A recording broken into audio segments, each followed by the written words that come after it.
Christmas அன்னைக்கு என் friend வீட்டுக்கு போயிருந்தேன். அவ பிஸியா பிரியாணி செஞ்சுக்கிட்டு இருந்தா. நிறைய பேருக்கு கொடுக்கணுமே, பிரியாணி நல்லா வருமோ வராதோங்கிற படபடப்புல இருந்தா. இன்னொரு ஸ்டவ்ல சிக்கன் பொரியல் வெந்துகிட்டு இருந்துச்சு.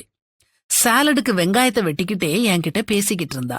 அது மட்டும் இல்ல, முந்தின நாள் ராத்திரியே 4-5 கேக் வர பண்ணியிருந்தா.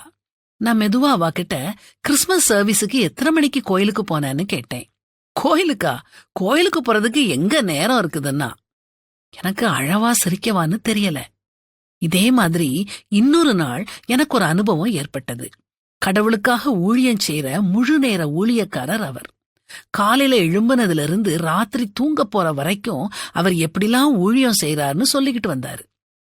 நான் அவர்கிட்ட நீங்க எப்போ தனிமையா வேதம் வாசிச்சு ஜெபம் பண்ணுவீங்கன்னு கேட்டேன். எப்போ டைம் கிடைக்கோ அப்போல்லாம்னு சொன்னாரு. நீங்களும் இவங்கள மாதிரியே நினைக்கலாம். ஆண்டவருடைய ஊழியத்தை தானே செய்யறோம், ஆண்டவருக்காகத்தானே செய்யறோம், இதுல என்ன தப்பு இருக்குதுன்னு நினைக்கலாம்.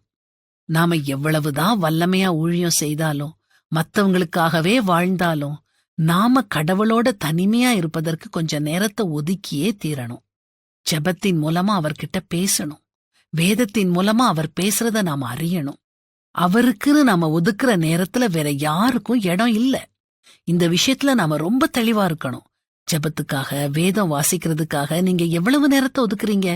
இத ஒரு கடமையா செய்றீங்களா, அல்லது அந்த நேரத்துக்காக ஆவலோடு காத்துக்கிட்டு இருக்கீங்களா? கடவுளை தனிமையா சந்திக்கும் நேரம் விலை மதிக்க முடியாத நேரம். அத ஒரு நாளும் விட்டுறாதீங்க.